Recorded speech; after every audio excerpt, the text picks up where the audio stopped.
Welcome to Black Man Lab. We are live on a great Monday evening with some great topics tonight. We are talking about the gaming industry. And I know from having talked to a lot of younger folks out there, there's a lot of interest in the gaming industry. So we want to bring that to them and be able to talk about where there are opportunities and how they can delve into it.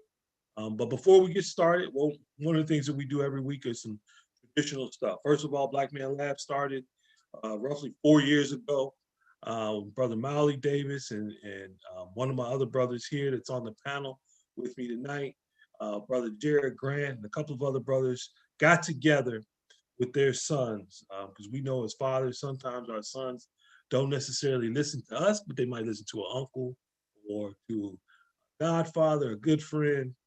So that's what happened. That environment got put together, and it grew from there. It grew to being when we started doing this live and in person. Of course, we're virtual tonight, but when we are in person, we're normally at the Andrew and Walter Young YMCA, and we've had we get over 250 young men and grown men in the room together to be able to talk about different subject matter, whether that's from a career standpoint or a self development standpoint.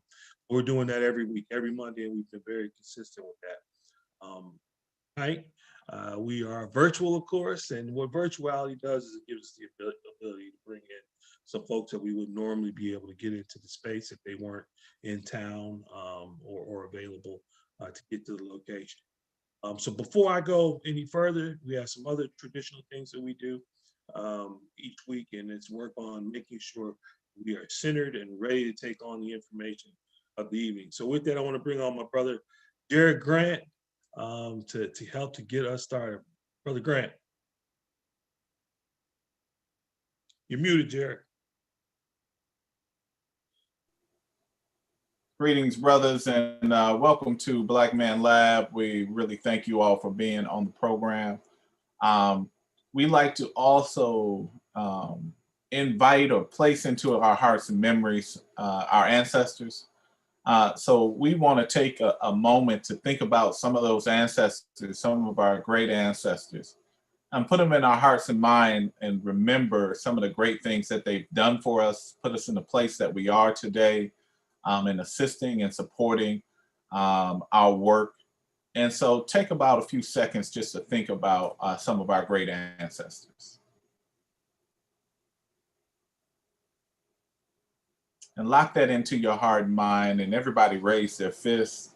On the count of three, we're going to say Ashe. 1, 2, 3. Ashe. Hey, And then I want you to think about your own ancestral line. How were you created? I mean, who created you? I mean, those people were significant and important to how you got here. And therefore you're standing on the shoulders of folks in your own bloodline. So think about your own ancestral line right now. Just give a few seconds and put them into your hearts and mind.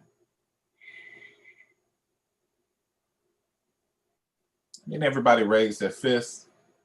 And everybody say Ashe 3 times. Ashe, Shay, Ashe, Ashe. Ashe. Oh, Thank you, brothers, and lock those ancestors in your hearts and minds. Thank you. thank you, Brother Jared. Again, as Brother Jared said, we're standing on all those shoulders that came before us. So it's important for us to acknowledge those people and their spirit and make sure that it's in this space as we continue the work that they did prior to us. The other thing that we do every week is when we're together, we reach out to those that need it. What I mean by that is we say, hey, is there anybody here in the audience that can use some Black Man Lab love? And inevitably, we have some folks that raise their hand. And what we mean by that is, um, we may have had a rough day, may have had a rough week, a rough month, or rough year, or even further, a rough life. And we don't ask any questions. We just let that person come up front and we give them a hug, put our arms around them, and let them know that we are here for you. And so we want to make sure that those of you that are listening tonight know that we are here for you. We are here to make sure that we are able to wrap our arms around you and send you love, because we know that sending love out does help people to carry on. So we want to make sure that that's there as well. Without any further ado, I want to go ahead. We have a decent sized panel tonight, so I want to make sure everybody has the opportunity to share their gifts. So what I want to do real quick, just go around the horn and let everybody give themselves an introduction, just so your name and what got you to where you're at in the gaming industry. So I'll start with brother Kevin Fair. Hit that young unmute button. What's going on? Thank you so much, Marty, for having me. Glad you're here, brother. So I'll share really quickly. I have enjoyed video gaming my entire life, and it's funny that I'm here on a show called Black Man Lab, and realistically, it's been the way that I've bonded with my brother. And the first person that really introduced me to gaming in that way, or someone that I was able to share it with, was my older cousin, who's been like a male role model for me my entire life. So for me, gaming very much starts at the ability to bring people together and enjoying something. And so a lot of my positive male relationships definitely have inspired me in a lot of different ways to share what I do, not just as a business owner, but also as a facilitator for workshops around gaming, specifically for teens, high schoolers, all in that mix of the middle schooler kind of age range. Primarily, my company provides turnkey solutions for video game events. So you go, hey, great, man, I need 50 PlayStations, Kevin, and they all got to have 2K on it. You imagine how many updates I get to do during the week, right? Have a lot of fun with that. At the same time, I have a ball because, once again, I enjoy video games. The company itself not only helps you plan the event, so understanding how a tournament will work, how that fits uniquely into your event. We're there to consult you on that. And then the cherry on top is that we come on site to help you execute it. So, the actual moderation of said event, we provide the staffing for that as well. And then, some people said I had a decent sounding voice, so I try to do some emceeing from here and there. All right, good stuff, man. And we'll delve deeper into what you're doing and what got you there. But appreciate the information, brother Brian Jackson. Well, first of all, thank you for having me tonight. I've been in two different gaming industries. The first industry I was in the video game industry. I was in the video game industry for about 20 years, working for companies like EA and Microsoft and Bethesda Softworks. And then a smaller startup called Energize Entertainment down in New Orleans. But now I'm here in Atlanta, and I'm actually working in the casino gaming industry. So I can go into both sides of that as we go on today. Awesome, appreciate that. And that's so often we think about gaming and we're thinking about video games as it relates to Xbox or PS2 or whatever. There's also gaming on other levels as well, in terms of gambling as well. So thank you for that. My brother KB.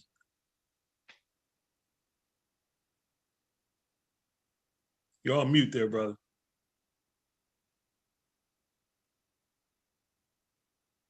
You still on mute, KB. Unmute.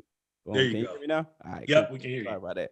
But I'm KB. I'm from South Georgia, but I've been in Atlanta for over 10 years now. I am a gamer first and foremost. Gaming has been monumental in my life. It has done like so much for me. Second, I'm a content creator. I basically create content around gaming and a bunch of different other dope things. I'm also a host of a podcast, Words of KB podcast, and I'm a stream coach. So with that, I like to usher people into the gaming industry. So if they want to get into streaming or anything gaming related, I'm the guy to kind of talk you into it and motivate you into it and get you into that industry. So I love everything gaming. I game almost every day. So I just love it. I'm really appreciative to be on this panel tonight. Awesome. Appreciate that, brother. Thank you. Brother Stephen Churn.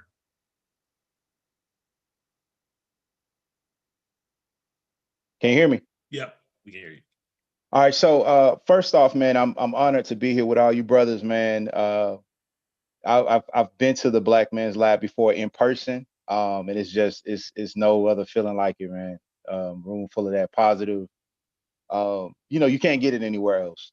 But yeah, man, I wanted to just like the first brother. Uh, Gaming is something that as a huge part of my life. It was used as a mechanism to kind of connect. I'm talking about go all the way back to we in the apartments on the porch, everybody bringing their games and we just playing. Um, and as I got older, it was intro and keeping cousins and online gaming. Whether they were in the service, we played games all the time, just online. So the way I kind of got into the industry is that I love games. I play games every day. But a few years ago, I started a small company called Churn Interactive, and I just wanted to see about developing a mobile app game. So I made a mobile app game called Rumblebee, um, and submitted it to the Google Play Market.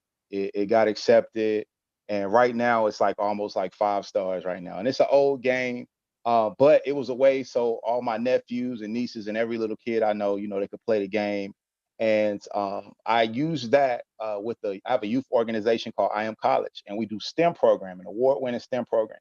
So I use that as a tool to kind of show these kids, like, listen, you can make your own game, you can create your AdSense account, and you can get paid off of something that you guys do anyway.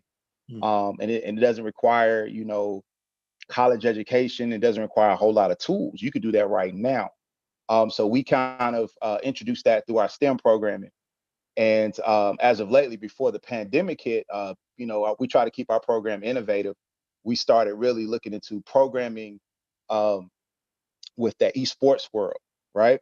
So we did an event at Georgia State, Dreamcast, and we started making connections and creating a partnership so that we can get some of our young gamers, because now the whole thing has changed. You can actually make money off of gaming. So we are in the process of creating a program to kind of get these kids that are really good in and that want to see it as a passion and connect them to the right people so that they could probably do something with it. So yeah, so that's where I'm at with it. Awesome. That's great stuff. Because well, I'll say this. We'll come back to you with that because I have a lot of questions that I think a lot of young folks out there are interested as it comes in terms of developing games. So thanks so much for that. Brother Sam Russell, can't find PS5 Russell. Hey, how's everybody doing? Doing This good. thing's the honor for being on the council, and thanks to my buddy Stephen Turner. We've known each other for quite a long time. Back when we was in school, undergrad, we was at Albany State down in Albany, Georgia. So we've been good friends, and he kind of put me on today. He sent me the link, said join in to see how this panel was. And my life, like I said, I've been an avid gamer for years. Like I said, I want to date back, going back to playing the Odyssey and the ColecoVision back in the day. And like I said, my area of dealing with the games has been very vast over the years. Has gone for back. I have mainly been a part of the arcade room realm, and which back in my, like I said, I think Kevin's, it was Kevin or FKB, say from South Georgia. Like I said, I'm originally from Albany, Georgia, but I moved up into the Atlanta area.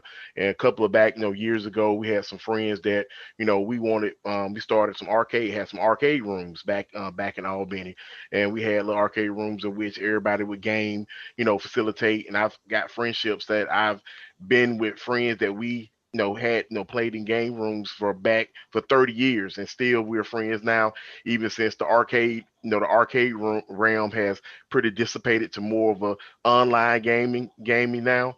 But over the years, like I said, I've just been really into games, and like I said, I'm really happy to be up part of this council. Just to see how everybody's involved with technology and in the gaming industry. Thank you so much, brother. Appreciate that. With that, man, I want to get started on the first question that I'm going to give to you guys. Is one that I've heard often from the young folks, young brothers specifically, that are looking to get into developing games. We've had a lot of young brothers that have come to me before and said, hey, my thing is I want to create games. I want to create video games, whether that's on a computer or to get to the high-end console realm, such as Xbox and PlayStation and so on. What would you say is the first thing if somebody says, hey, I have an idea for a game and they want to create, what would you say is the first thing that they should do? And I'll start with Brother Stephen. I'll start with you. All right. So one of the first things that they can do, first, have the ideal of the game, have the concept of the game, see if it's anything like that. And you said something interesting. Young guys, they think it's this big, thing to develop a game, and you don't have to start big. It's a lot of indie games on these platforms that the graphics aren't realistic. They're cartoony, or they're pixels, or sprites. A lot of way you can start with the baby steps. So one of the guys that was in our program, he now he's going on to be a game developer. He does the indie game developer. He started with making sprites, and if you don't know what sprites are just little characters that you make that are just a few pixels. Some of the older games are reminiscent of some of those older games where you couldn't really see the detail; you just see the little man. And they created, learning the mechanisms behind the games, learning how to, program objectives and how everything works.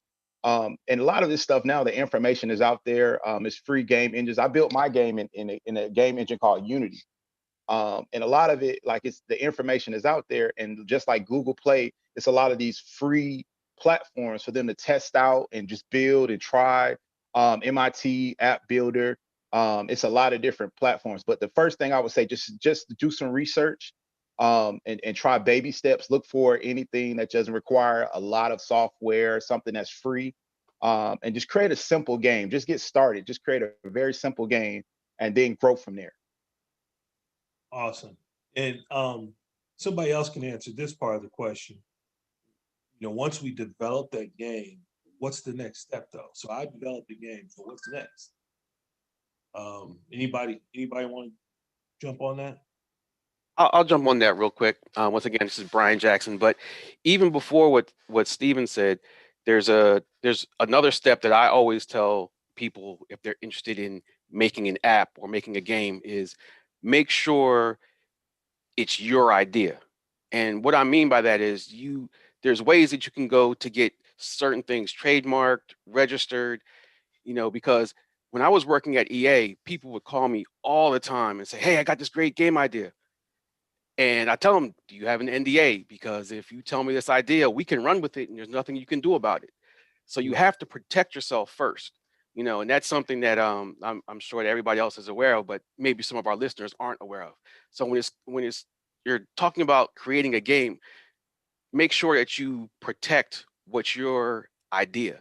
Because if you go through all the steps that Steven brought up and you make this game, and then you say, hey, I want to let some people test it out, and you send it out to a couple people. If they copyright or trademark or do something like that, that's part of your idea, you're going to have to end up paying them for your idea. So that's one thing you need to keep in mind as well. Absolutely. Absolutely. And Brian, this is Mauli Davis, man. Thank you. What is an NDA? Just so that our listeners know what an NDA is. NDA is a non-disclosure agreement, which means that both people have to sign the document beforehand, so you can have a conversation between that person, and whatever you discuss has to stay between you and that person. Got you. It's funny, you had the lawyer asking you to do some lawyer talk. KB, what about you? Anything else that you could think of? Yeah, I would say just the biggest thing I would say is just kind of how Steven said, you just got to kind of jump into it. You can't get bogged down in the details, and you just have to jump into game development. It's something you just kind of have to make that leap. Of course, protect yourself legally with the NDAs. And like I said, all the information is there. You can find an NDA template online. You can use that and it's good. You know what I'm saying? You can get a lawyer to check that out and make sure it's fine. You can use that and start talking about your idea. And I think it's important to talk about your idea, develop your idea, write it down. Like, you need to visualize that idea before it can actually be something, and start simple, baby steps. And, I'm just piggybacking off of what Brian and Stephen already said. Sure. Good stuff. Let me ask this also on this kind of the same subject. So once that's developed, once we have a game, we have do everything that you guys just talked. Once developed, then what? How does it come to fruition to a platform? Anybody can answer that. So I'll just throw some information that I'm able to come up on, even though I personally have not developed a video game yet. I work frequently with a number of different groups that pull together their own games. And a couple of guys got their Steam green light. I'm proud to say that I was in the game somewhere, made a little bit of a cameo and whatnot. But that's really what a lot of these things come down to, is getting onto a platform really has a number of different hoops that you got to jump through. And I think more of the guys in the indie space find themselves jumping on a platform called Steam for some of the users at home. Think of it as your Xbox Live that exists on your personal computer, right? It's a service that you can download and really kind of, choose from a library of games. And what you'd be doing is you'd be applying for space on Steam, and they review a number of different things. There's a lot of information that you have to give, but there are people with games that simply consist of pictures. I've got a buddy who has a game that is a more like a detective puzzle game where text pops up on the screen. You type in the answer. So, I think Steve, KB, all of them have put up some really good information to kind of break people's mind away from this idea that if you're going to create a game, it has to be a AAA title. And what I mean by AAA title is got to look like Grand Theft Auto, God of War. You have to have, somebody do some 3D rendering and animation for you. And games simply don't have to. I just finished a class where we were playing the game Among Us. And if you guys get a chance, look up Among Us. Someone drew a circle stick figure, and they're walking around on a 2D plane that, I think somebody 7-year-old could have drew that. But it's been a wildly successful game because the way you interact on it works. And once again, it's one of those games that was placed on the Steam network first. So, hey, Marty, if you're saying, hey, I just finished the game, I got some folks that have signed some NDAs, and they have taken a look at my game. They had a lot of fun with it. I'm ready to go Steam green light on it. You can, I think that is probably for most indie developers, people who don't have huge pockets to try to publish something or go through the rigorous process of trying to get on the PlayStation Network or the Xbox Live Arcade Store. Steam is a really great option for indie developers who have made a product and they want the world to play it. And they can really, in a lot of ways, set their own price as well. So those are all things I think kind of positively, allow you to get it out there. You said something too that I wanted to just come circle back to. So, yeah, Steam is a vast platform. I play virtual reality games in Steam. They have a lot of like off the, crazy, weird like type of games. But once you create the game, making sure that it's fun, that you enjoy it is huge. I noticed when early on, I know you guys probably may remember the piano game, right? And people were making all these different variations of it. But if you didn't enjoy the game and you were just chasing that, it was going to be a short-lived thing. So making sure that you enjoy it, making sure that it's something that you're proud of and understand. Because once you start transitioning to, like you said, these platforms, these indie platforms, they have certain regulations, certain stipulations to how to rate the game. And you may have to make some changes, but knowing what is the core of that game and what you really find, like what you really enjoy about it, you can make those adjustments. But like you said, it doesn't take a lot.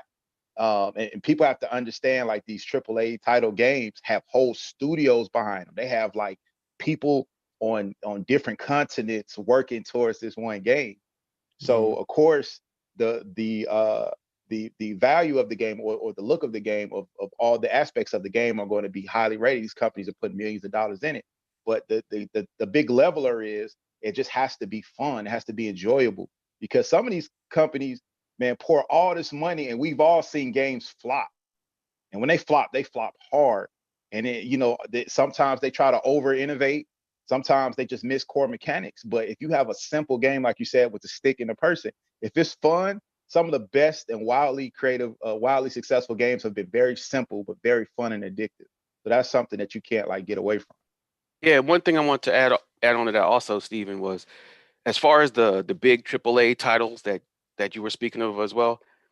I worked for a startup company in Baton Rouge, Louisiana, and we were the first African American uh, gaming company to get a game put on the Xbox 360. So I know all about going from not being a certified Microsoft developer to becoming a certified Microsoft developer and going through all those hurdles, and then doing the same thing for Sony and then for Nintendo. And then after that, even if you're a certified developer, that doesn't mean that your product is going to make it. Just because you're a developer doesn't mean that you can actually submit a game to Microsoft, because only certified publishers can send games to Microsoft, which we didn't know when we first got started. So we spent all this money getting the developer's license, getting the dev kits, building everything, built the game, and they were like, "Oh, you guys don't have a publisher? Oh, we can't help you right now, because only to get a game on our system, you have to be a publisher." So then we had to shop our game around to different publishers before we could even get on the into Microsoft. Brothers, Wow. this is Maoli Davis. Let me ask a couple quick questions. We have a lot of young people. I see brothers Aki is here from Chicago. We have a lot of young men who watch and are part of Black Man Lab. What educational path does a gamer take? Like, do you go to technical school? Do you go get a 4-year degree? Or, what do you all recommend? And how do you, do you treat it almost like you treat, say, the entertainment industry, where people work a 9 to 5 until they hit, or, just talk a little bit about the educational path and the professional path that you would recommend to our, say, 18, 19, 20-year-olds that are a part of Black Man Lab? I can speak on it a little bit, since I work, like I said, I work for Georgia State University, and I'm IT manager there for housing. And I know I have a lot of grad students, that most of our grad students that are part of the computer science program there. And what I've noticed that over the years, privy to when I was in school, computer science has made a big transition to giving you an option of what directions that you want to go in getting education. And I've noticed that there is now a path that they have as a game producer. I know at Georgia State, in which they have courses dedicated that prepare a student to go into the realm of being a game producer, and gives them direction of courses, what they need as for programming, what they need to know as putting the team together in order to get the game, get a game started. Now, my only thing I haven't gotten any direct detail of how big the direction you can go. Most people coming out of, like I said, graduating in that degree, not going to get pulled on to, like I said, a triple A game off the rip. A lot of them might start on a lower platform, or start on creating a game, a personal game themselves to put out there, to build up their portfolio for other studios to see them. But also, like I said, I have a student as well, a grad student, that decided to go into graphical design, because that is a big key issue with some of these large games with graphics. So I know grad students, went into graphical design to pretty much get on the path of getting into some of these studios, to be on the team in order to to start in the area of creating graphics and programming what they want to do in that field. I'll say too. First off, I've been to Georgia State, the X Labs. Like, when I say these schools, and this is take me to my point. So we're talking about development of games, but some young men want to be athletes. They want to play the games and win the competitions, and be like the Sonic Foxes and the different celebrities that play these games and win these big cash rewards. So first off, uh, these schools are recognizing, even, you know, official sports teams are recognizing like this esports is generating, especially during the pandemic, is generating tons of money, and they're investing in it. Georgia State had, if you've seen that movie Ready Player One, Georgia State, it's your guys' X Labs. Before the pandemic hit, we took a tour. They have the machine where you can actually walk in virtual reality, like a bowl. So that's pretty cool. With the development of our program, one of the guys that I was fortunate enough to meet, Avo, works for Cox Communications, and it's a guy that he's in a position to he's part of the innovation department with Cox Communications, and they purchased, when I said they purchased a team for Atlanta, so it's a game called Overwatch, and they purchased the team out of the West Coast. It's called the Atlanta Reign, and so basically these high schoolers living in a mansion are really good at that game. They bought the team like any other sports team, signed each of these students, each of these young high schoolers as like a athlete, like you would sign anybody else. But however, the thing is that when you play as an athlete, I think the pinnacle of most of the gamers, as far as your reflexes and your abilities and all of that, is like 25, 20, 23, something like that. So you have a clock to be competitive in the industry. So they practice every day. They practice strategies, they diet. It's like if these companies are investing in you, don't think just because it's video games and you do it for fun that it's just, you know, fun. No, you are actually training like an athlete. And the way that they talked about these students, I'm calling them students, but the way they talked about these young esports gamers, it's like it was like rigorous. Like you have a set schedule. Instead of, you know, hitting the weight room, you're on that game and you're going through various scenarios because they're putting a lot of money in that. So I know we were talking about development, but for those who are looking to get in it as an athlete, you're gonna have to put a lot of hours in. You have to put a lot of time in to get good. I once met, and I'm not trying to capitalize. I once met a gentleman, and this is one of the my first glimpse at competitive gameplay. I once met a guy back at GameStop. I was working at GameStop long time ago. And he was one of the first. It was a young black guy, and he was one of the first champions at a game called Dead or Alive, and that was like one of the first forays into like competitive gaming on television, on like a show. And he told me like the amount is math involved in it, like frame rates and all these different things. You know, learning a character. You know, when we punch, you see a punch, but they count the frames so they can be a consistent winner. And he was able to make enough money that paid for his when I say paid for his school all 4 years at Florida A&M, and he had like a nice apartment, you know, right on the corner, right across from the campus, and he was able to do that through gaming. So it's a lot of opportunities, but it's not like, oh, you're just good at the game. It's as you climb in that level, you're gonna meet some beasts out there that that you might be the best one in your family or your neighborhood or your network. But there's some people that all they do is play. All they do is play, and it pays off. So yeah, and to piggyback off some of that, so the answer to your question is not a straight line, right? Yeah. You don't have to go to college to learn how to code. You don't have to go to college to learn how to do graphic design. You don't have to go to college to learn how to produce these things. But going to school, you create, you meet people, you get in these communities, and they kind of reinforce you to create a product or something like that.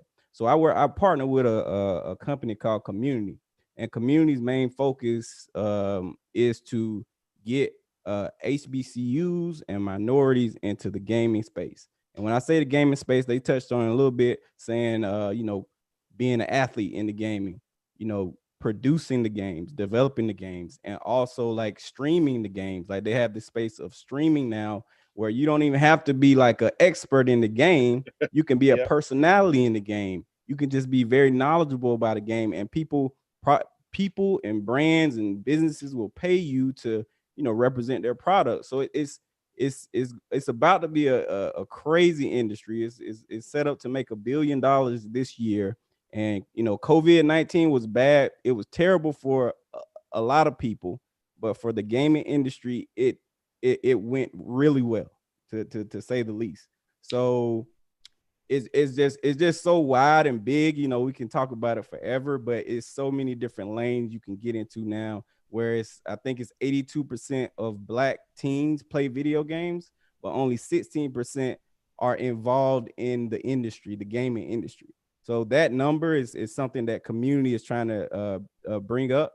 And, you know what I'm saying? And it's conversation like this will help, you know, black people realize that, oh, I can be a gamer too. Like, why is it all these white guys that's representing, and why aren't we there? If we all know people that game, like we all know a gamer, somebody on 2K, somebody on this, I'm the best, but why we not making the money doing it? You know what I'm saying? So that's what I'm saying. We need to get into this and get this money. So. KB, and I don't know if Brother Zaki can hear us, because I know Brother Zaki works with a lot of young people in the Chicago area, and one of his spaces is trying to get them to get their hands around this technology and the doors that has opened. Brother Zaki, I love for you to lean in on this a little, because there are two things going in my mind. One, I would like to hear more about the educational piece that lead to opportunities. And then two, I think the $1 million question is, you know, show me the money. How much a cat's making, and you know, young sisters as well. But a parent, you know, needs to know that if my kid is in here, you know, it looks to me like they're just goofing around. You know, what should I be telling them to say, okay, let's set some goals, let's set some milestones. Here's how, you know, here's what you could make if you reach this level, both what you can make as a developer, as a gamer, in the graphic design space. You know, give us some numbers, some ideas, so that us parents, us old heads aren't just looking at them like, man, you tripping. Get your ass off that. I appreciate that, brother, but I'm in love with this conversation. I love the fact that we have young people out there listening. I kind of made that my life decision to work with the young people. And as I began to see how do you build wealth and how do you find a lifestyle in terms of financially, and how do you actually make big money in your community, I realized that IT was the career path that a lot of our young people are missing out on. And right now we're talking about diversity, inclusion, and equity in everything that we do, especially in the tech space. And I'm not a gamer, but I know that I do cybersecurity. I fix computers. I build network systems. And you think about it, 6 years ago, I was a school teacher. I wasn't doing anything tech related. So I realized how I'm going to improve my quality of life, get in a career that's going to make me employable, where I don't have to go looking for a job. A job is going to come looking for me. But I realized that IT was a space that I want to be in. But when I realized if I'm pulling myself up, how do I pull the young people up that come after me, and my son included? I realized I got to build systems that our young people are going to be attracted to the IT space. And so I began to partner with other brothers like myself that want to be in the community, mining this talent and putting them on a career path that can take them from anything from robotics to cybersecurity to even gaming. And my counterpart here, Kevin Fair, when I found out that Roosevelt University and IIT had one of the top gaming programs in the nation, I was like, man, they giving scholarships. These young people are making hundreds and thousands of dollars in gaming, a lot more than their tuition. I was like, let me find a brother who can kind of expose some of these young people to that. And that's when me and Kevin began to partner in Chicago. And Kevin, you could talk to them about the gaming industry and the universities and how they building these teams and they competing as far as Japan and all these other places. And these young kids are probably making more than some of our salaries just playing video games. Brother Kev. Yeah, okay. I think that one of the things you bring up is so perfect to kind of talk about in this particular scenario. And so, Wally, what I want to try to do is comprehensively answer that question, because you 100% right. When I get ready to start my workshops, I got two people in mind. I think about How do I make sure that the kid is having fun, but I also need to inform the parent on how this is, you know, something that is going to work for them in the future, right? How do I get a job out of this? How do I become a professional? What do I do in order to do that? And then once again, you know, the money is always in the greens. You know, how much am I taking home at the end of all of this? And so, you know, we think about these things definitely in comparison a lot of times to traditional sports, right? Why is everybody so intent on making sure that kid makes it to the NBA or to the NFL? Well, because they already inherently know, well, at the core of it, the players make big money. But at the same time, we know that it teaches valuable skills beyond that, right? So for me, the gaming industry became something that I talked about holistically in that way, right? So I don't tell a parent that, hey, you're going to be like the young man that won $3 million in Fortnite, right? The track to that is a very narrow road. The track to getting to being that good and making sure you have a splash and that kind of money is pretty slim.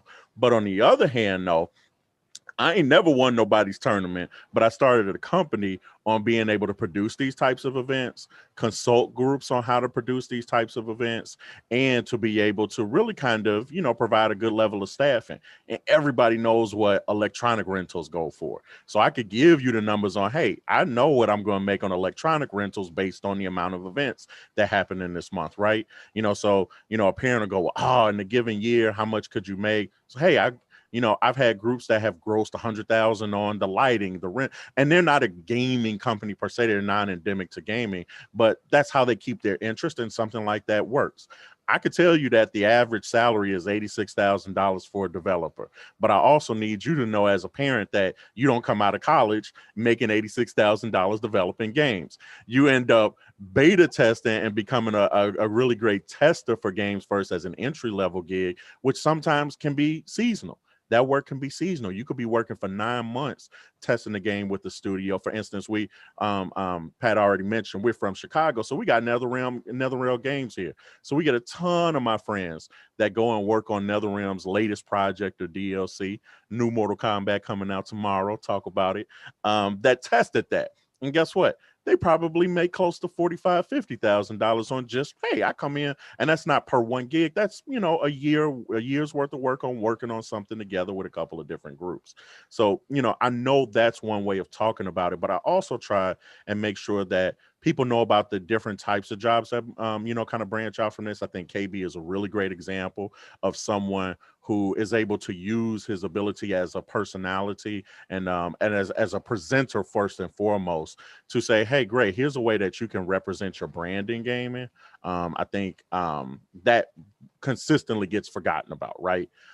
In addition to that, once again, all I've done is organize tournaments. That's how I started my career in this. So I had a very deep understanding of how the tournaments in these game scenes work. And so, you know, let me just go on and flex real quick and go down the list real quick so y'all can see virtually. So I have, you know, been able to host tournaments for groups like C2E2 Reed Pop, which puts on New York Comic Con. Courtyard Marriott was a client of mine when we worked directly with the NFL. I tried to call myself an NFL commentator because Richard Sherman and them were playing the game that I got to commentate live and happening in that space. Chevrolet was a group that I consulted for their New York Comic Con activation. We ran an Injustice 2 tournament, and realistically, I popped in and said, here's how it will work based on you guys giving space. I couldn't beat none of those kids at Injustice 2. Well, I take that back.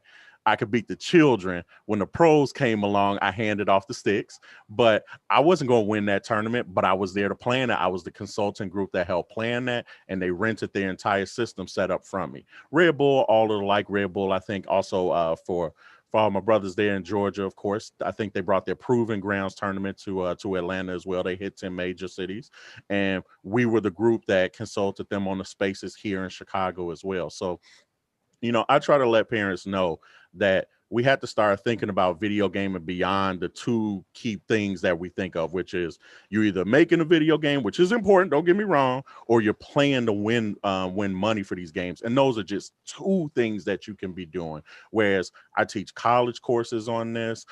Colleges, once again, are giving away scholarships for this because they realize the potential in that. And the guys who used to be good players are now coaches. That's a career path in it. I think the other part that we also, especially as Black men, would be definitely behoove to talk about is the mental health aspect. Psychiatrists consistently get hired in the gaming space specifically, so that kids that are playing these things are staying in a very good mental state and playing them. So I always try to see if I give a really good example of a breadth of different educational lanes that you can kind of go to kind of express your passion and being a professional in the industry of video games. Let me ask one other question. I'm gonna turn this back over to Marty, man. I just want to ask, I'm always, we have so many Black legal organizations. We have Black, the Georgia Association of Black Women Attorneys. We have the Black Entertainment and Sports Law Association. So those collectives, right, of Black professionals with similar interests, what are those organizations that young people can plug into, their parents can plug into? What are your suggestions around that? I know y'all talked about schooling.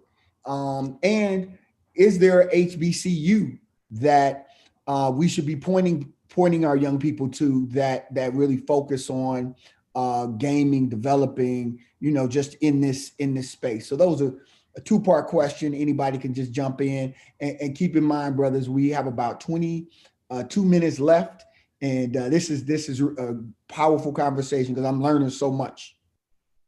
And I can add a couple of things here real quickly. So I just put in the chat. There's a Black Game Makers Association that they really post a lot of great content, and you can join them and you can actually talk to game makers and people who are developing games. Now you can get in with them and say, hey, how can I help you develop this game? That's you learning right there. You don't need to go to college, and you get live experience that you can use on a resume. You know what I'm saying? So you got to think about everything that you do. How can I use this to push myself further to my goal? So have you a goal in mind and try to find those little communities like he's talking about where you can get there. So that's a big piece of it. I'll just leave it there. I would talk too long here. The International Game Developers Association, the IGDA, has chapters in most major cities, and in some way, shape, or form, that group is invented primarily to, I think, bring people who are novices in coding into a network of people to really kind of talk about their ideas.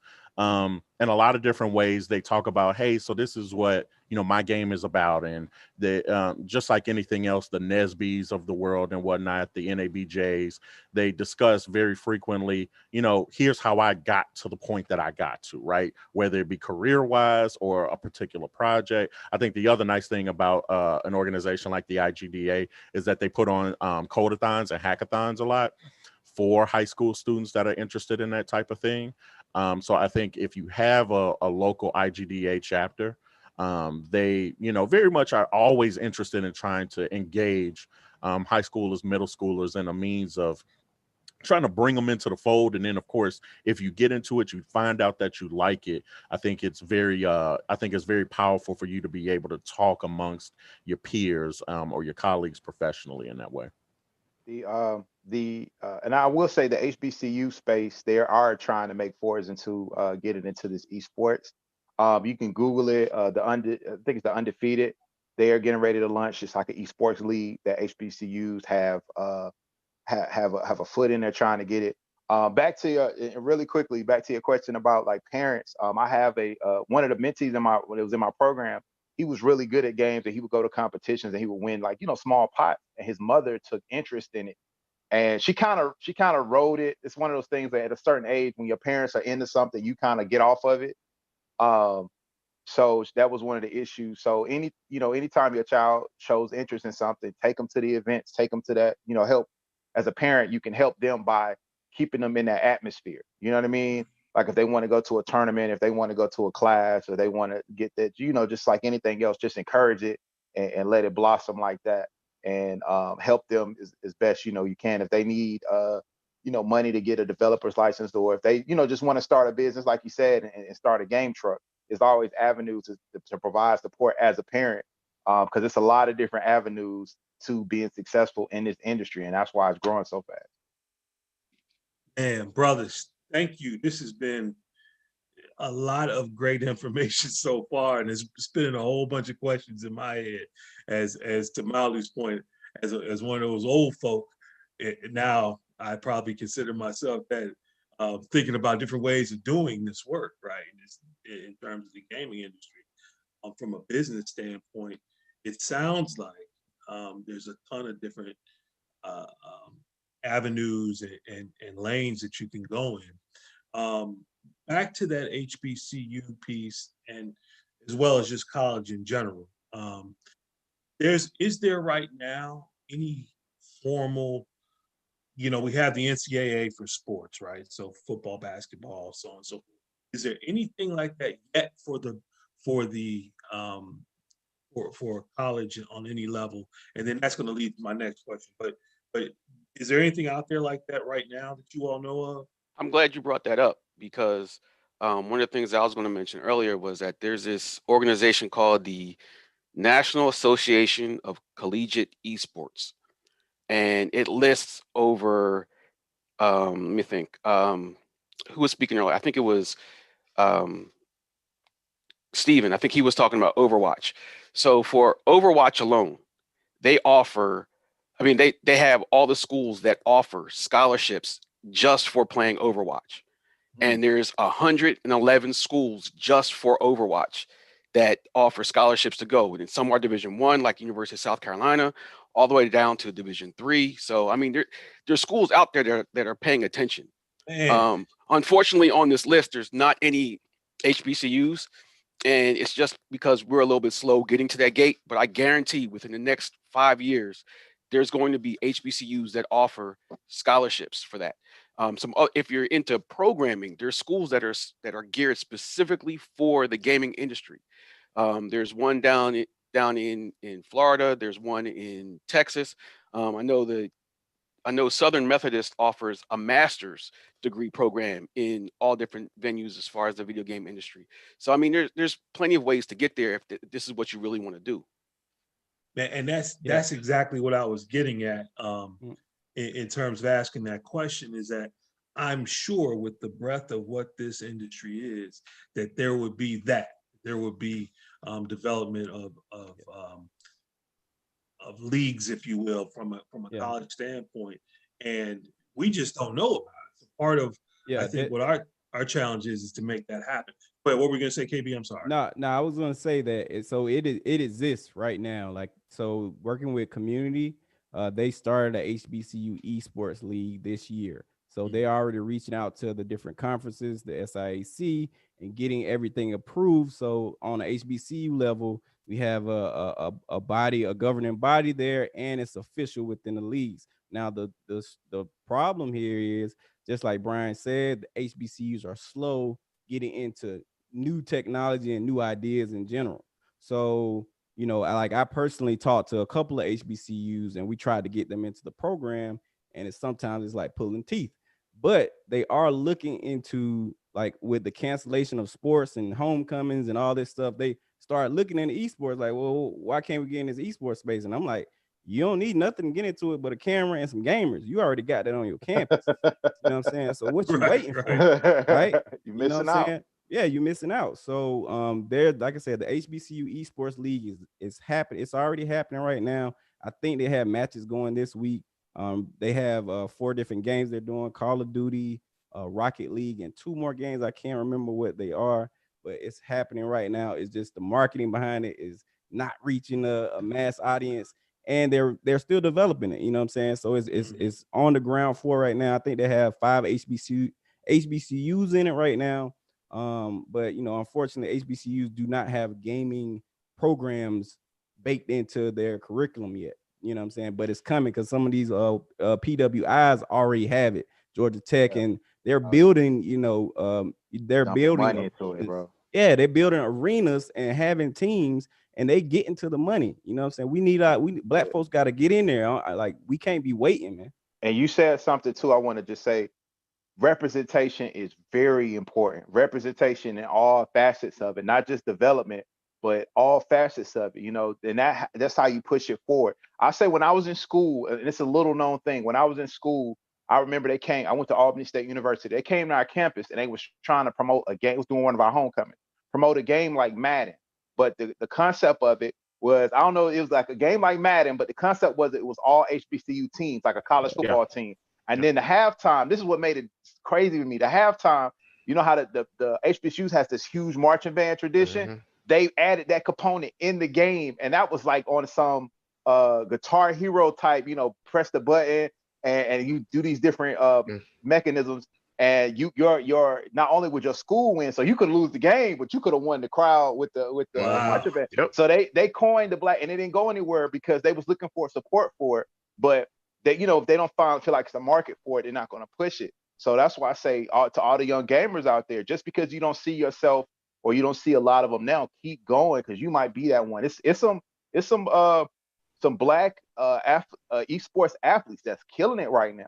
So we just have to create the platform to give them the tools like Brother KB was doing with, you know, showing that the personality and streaming to kind of make it more popularized, make it more, and then the HBCUs will have to adopt it. You know what I mean? Like it's a big pot of money just sitting there, and everybody else is dipping in it. And we got to figure out ways to, because the Hawks has an esports team. Like everybody's getting into it because they see the money coming down the pipeline, and we have to prepare our young kids. Like if they want to pursue that, give them create these avenues for them to do so. Steve, like I'm glad you brought that up, because that was my game. And that was your game? I wanted to answer that because I remember I remember that game, bro. 360. I remember that game, bro. Yep, that was crazy. I was about to tell you, sure. I said that game came out because I played it on the 360. Yep. Exactly. You remember that, man? Yeah, I remember. And it was the thing I loved about the game was that the models of all the stadiums, the HBU stadiums, were perfect. And I was like, wow. Yeah, yeah, that's dope game. Yeah, that's dope, bro. A Howard man created that, right, Ron? Look at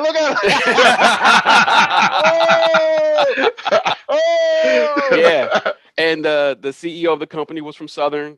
There were a couple other Howard grads. There was a Tuskegee grad. I mean, there was a whole bunch of people that went to HBCUs that were involved in the making of that game. That was inspiring. Like that kind of like put that bug in me, like to create, to do what I wanted to do. You know what I mean? Like even if I tested it or tried it, but I could tell you, being at homecoming and you see a game, as much as we were playing like, Madden, Halo and all that stuff, boy, we was on it. To see a game that represented you was like crazy. You know what I mean? And that planted a lot of different seeds. So that's why we got to keep it going, like with talks like this, to kind of like in the organizations that he mentioned, to kind of keep those seeds planted so we can have a whole division, because it's not a lot of representation as even like game concepts or game characters, you know what I mean? So they just now put in like customizable models that are more reflective of African Americans, you know what I mean? Like with the hair and the face.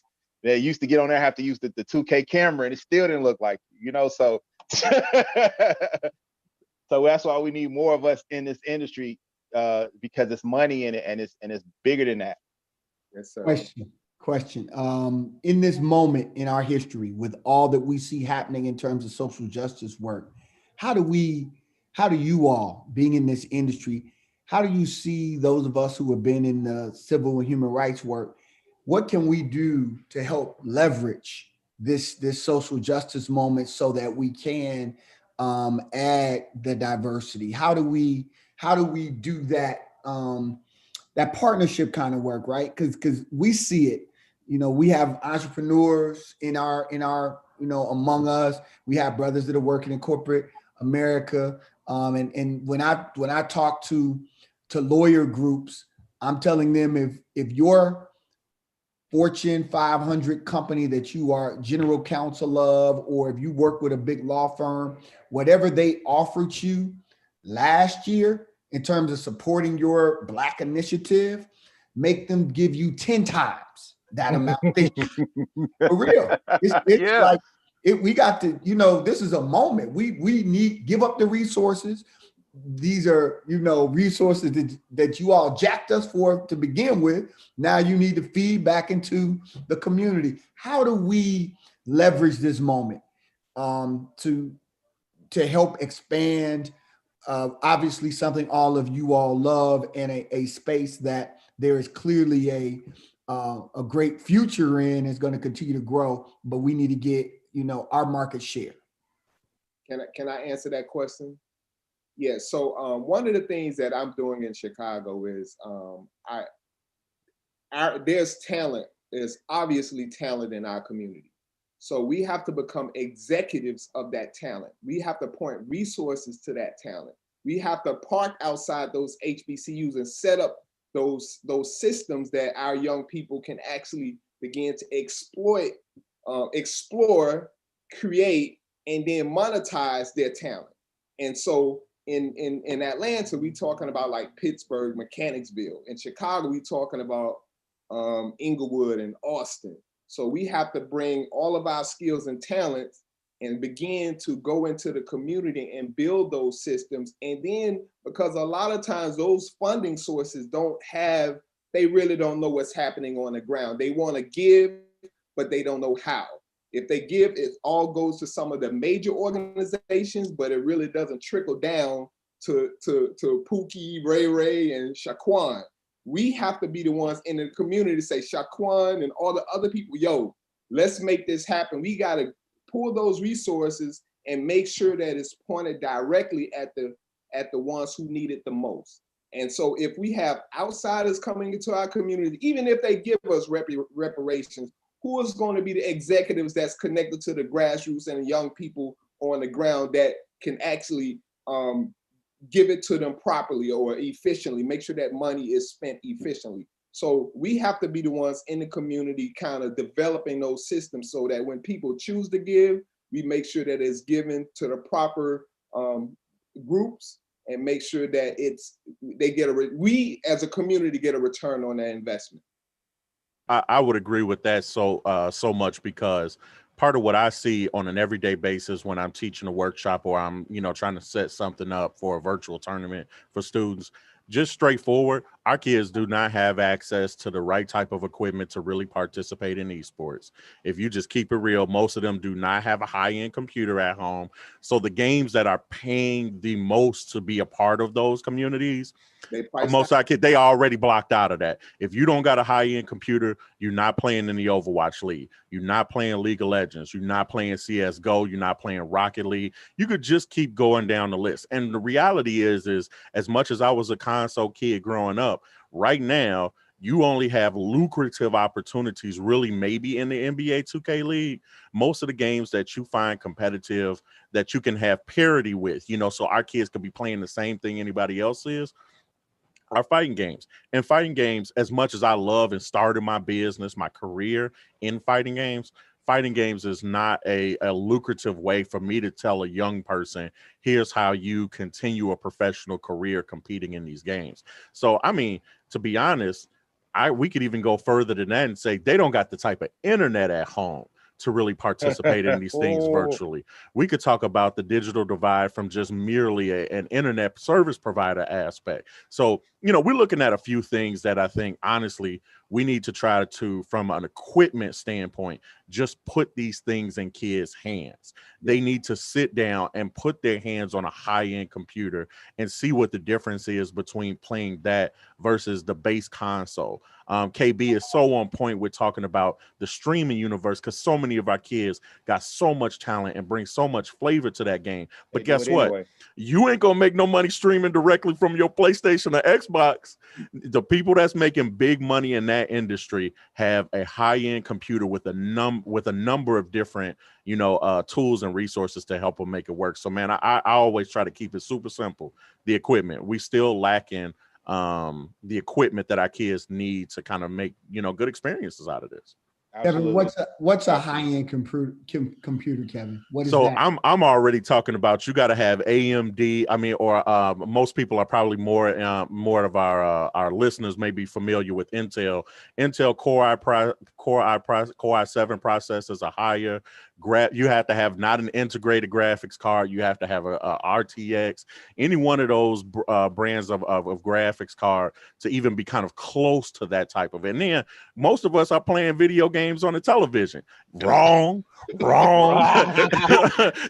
need a monitor, high-end monitor. You need a high-end. You need a high-end monitor, high for refresh and response rate. So if you're not even doing those things, you out the game. you're not even competing on the same level as anybody Kevin, else. Kevin, I want to say he's hitting it so right on this one. We have our after school program, Steamship, a couple years ago with a partnership with Camp Best Friends, who's at the Dunbar Center. And one of the first investments that I made was into a gaming computer. And I had to buy a laptop so I can take it to the different centers. And I'm sitting in front of it right now. And the laptop, like he said, I have the i7. I have the Infinity. I have the graphics card. And it's an MSI. Most people don't even know what an MSI is. And just bringing it to the center because I wanted to do a VR setup. And that was with the HTC Vive. So I had to bring the poles and everything. And we took it there, and the kids were able to see, in their computer lab, which didn't work. Okay, I'm sorry. You just spoke, bro. You might as well be speaking straight. Right. Okay. You know what? So, thank you for that Japanese. No.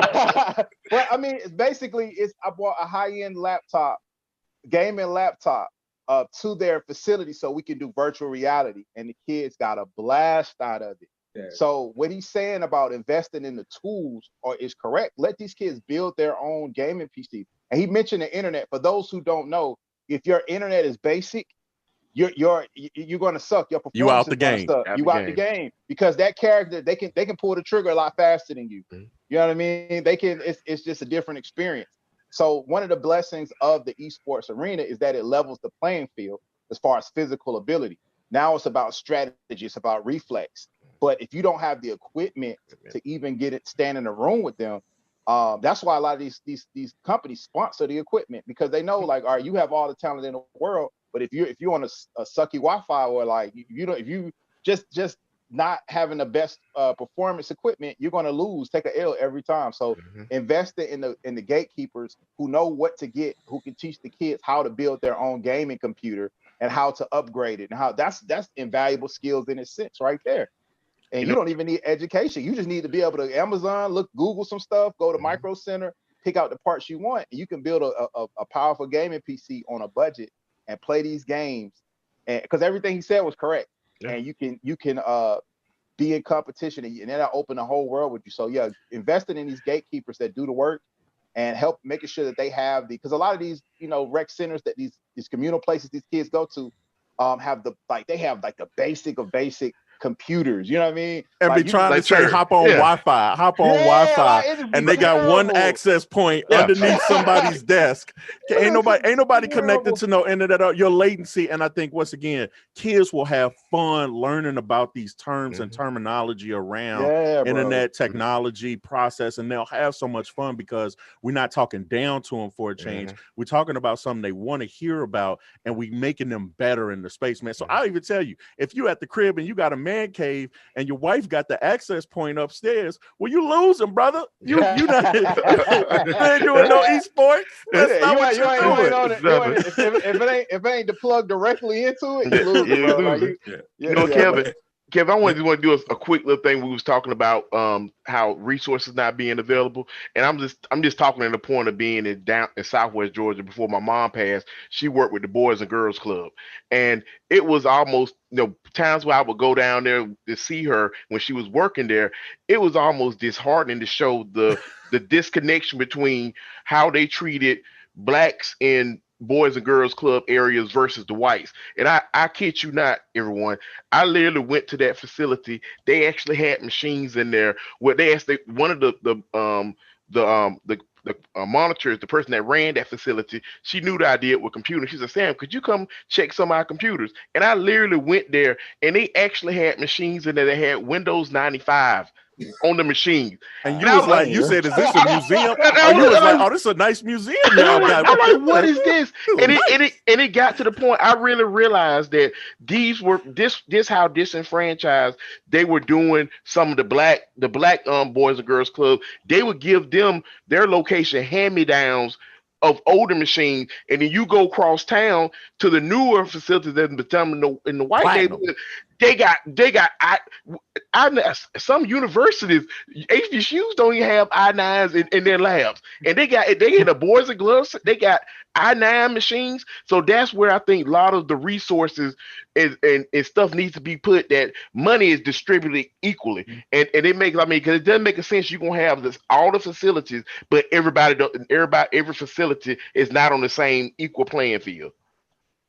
Man, And I was brothers. going to say, for the brothers, one of my Right. most popular classes, and I teach elementary and high school technology.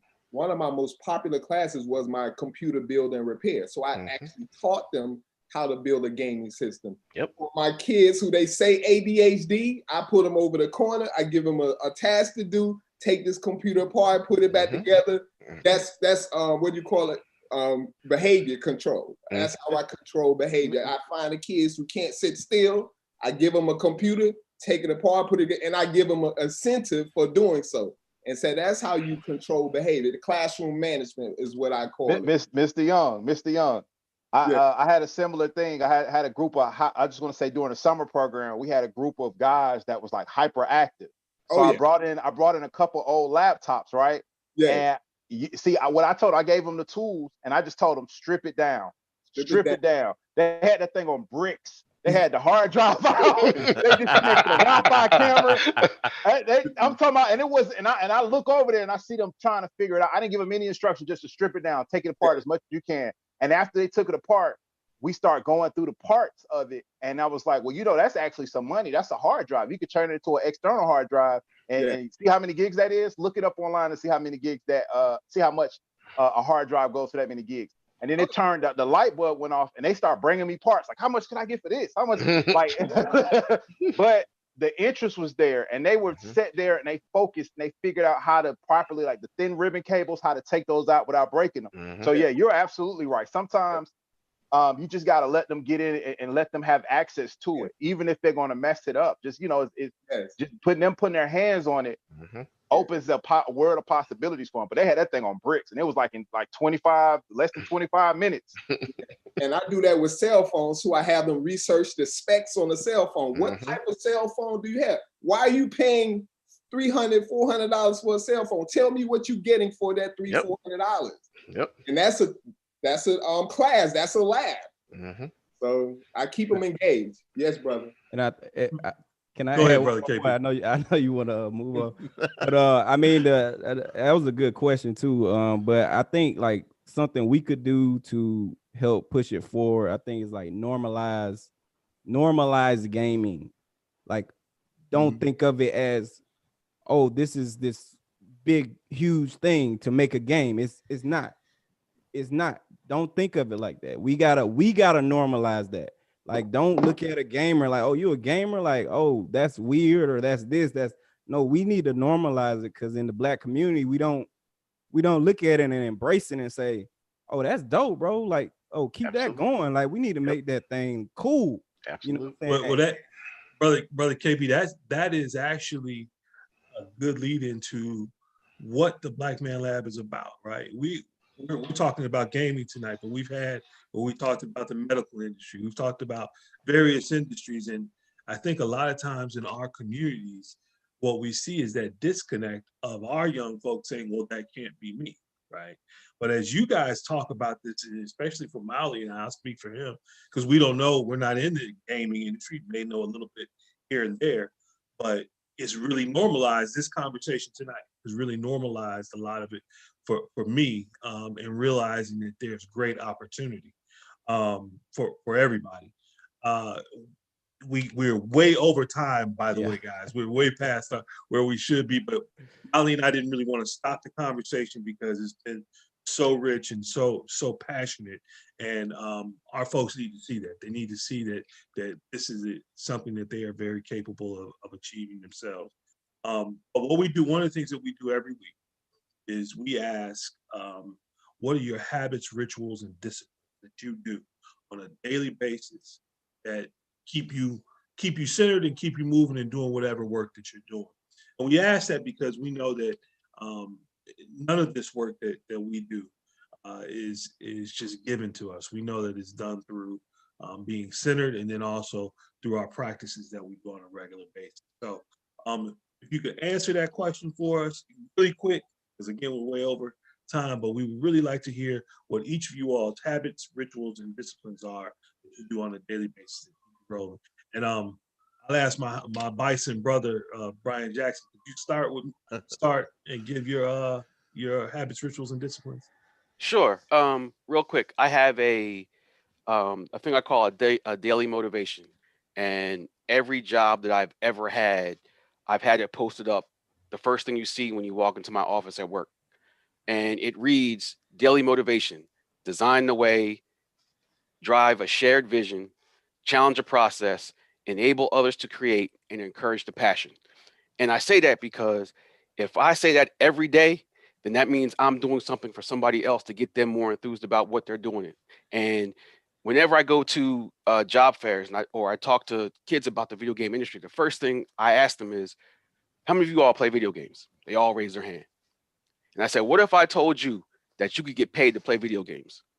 And they look at me like, that's crazy. They had not even thought, never even think about that being a process.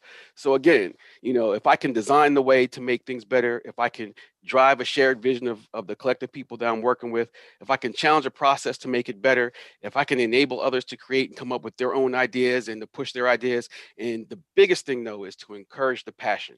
If your child is interested in being an artist, there's so many different ways they can get into the video game industry just based on art alone. They can be a concept artist. They can be a texture modeler. They can be an animator. I mean, there's so many different things just from liking one small specific part of the video game industry. That's awesome. Thank you, brother.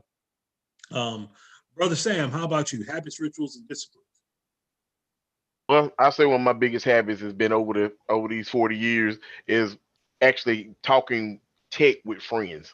I mean, every day I have a friend. Actually, the whole time we've been online, been live. He's been calling me, and we daily talking about anything dealing with gaming and tech. And that's like always been a ritual all these years. Conversating with them. Even Steven can talk. We've been talking for over the years about what new techs and what comes out, picking each other's brains. And even once I get to work in my office, I have a lot of different emails and conversations that pop up my email. I'm reading back what's new, what's coming out new in VMware, what's new coming out in animation, what new tech is coming out in the world. And those just ritual things I do to start throughout the day and how I start my morning when I go live in office. Basically, yours is what you're doing on a daily basis, constantly trying to take in and learn new information as it relates to the industry, right? All the time. Because if anybody sits there and says that they know everything about this arena, they're lying to themselves. Awesome. Good stuff. Brother Steven, how about you? One of the things that I've adopted recently is I read a passage so you always have to read. You have to stay in a mode of learning, always learning, like Sam said, and especially in the direction that you want to go to. Lawyers, you guys have to surround yourself with being an ecosystem where law is present so you can absorb it, passively or directively. I've been reading this book, The Daily Stoic, and it's just a page a day, and it talks about different things. But one of the things that one of the, I guess, the rituals is I wake up thankful.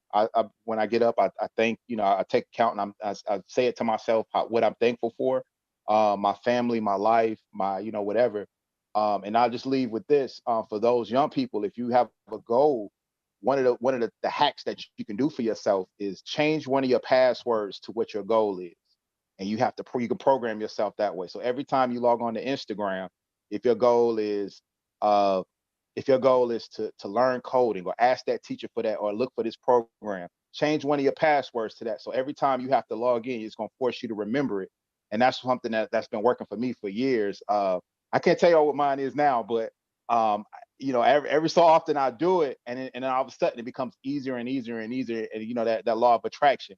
So that's something that you guys can do. Just change one of your passwords to one of your goals.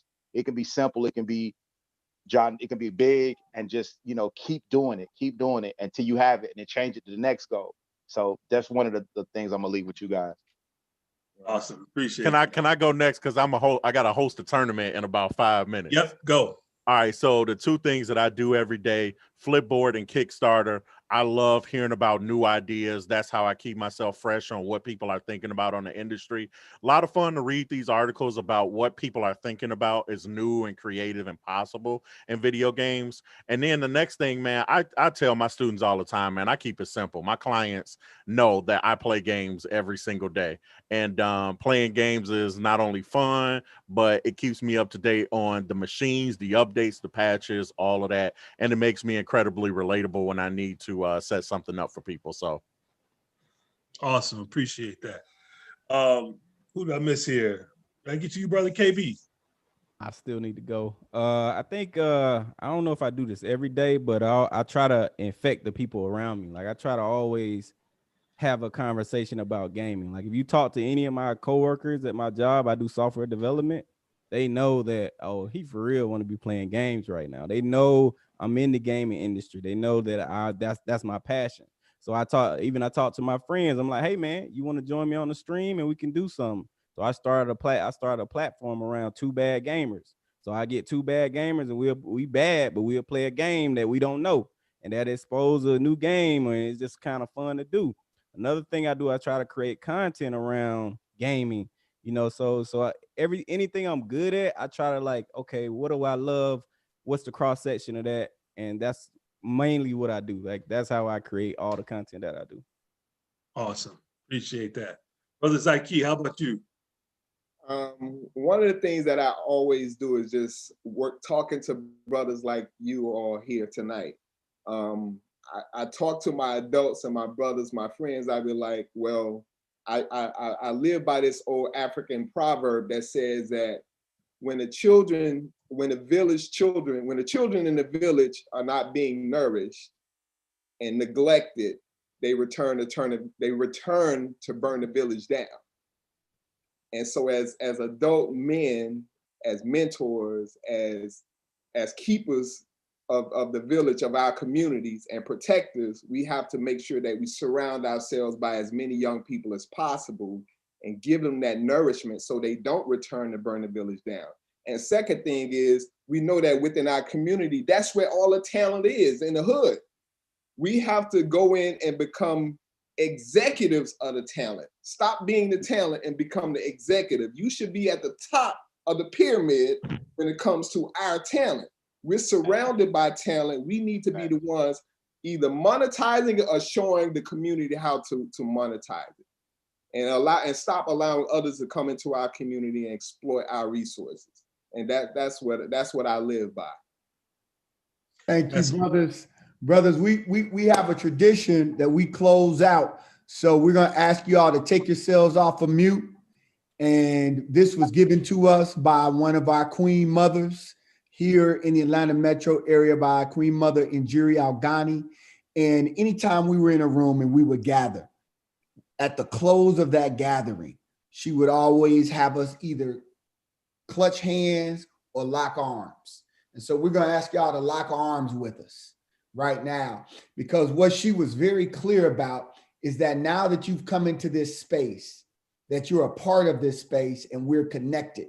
And she was all about helping us connect one to another and remaining connected, not for a moment, but for a lifetime. Because we know that even in the pouring of libations, we remain connected to our ancestors and those that will come after us if we do honorable work and show good character. And so we ask you to repeat after us. I am a link in this chain. I am a link in this chain. And it won't break here. And it won't break here. I am a link in this chain. I am a link in this chain. And it won't break here. And it won't break here. We are links in this chain. We are links in this chain. And we won't break here. And we won't break here. Ashe. Brothers, thank you so much. Thank you for all this rich conversation. If you haven't done it, please make sure you drop your information in the chat so we have you locked in. And again, we always say every week, although we're doing this virtually, at some point we will be back in person together, and we would invite you all into the space because we know that you have a lot to offer to our young folks, so we would love to have you there. Thank you again, man, and this has been far more of a richer conversation than we could have ever imagined. And I would hope that our young folks out there will realize that they have within them this high level of creativity that we have as Black people, creativity and innovation, and that fits this mode. That fits what we're talking about tonight. So thank you so much again. All right, peace. Peace, fam. Thank you, All right, brother. everybody be good. Hey, All right. man, appreciate y'all. Appreciate you.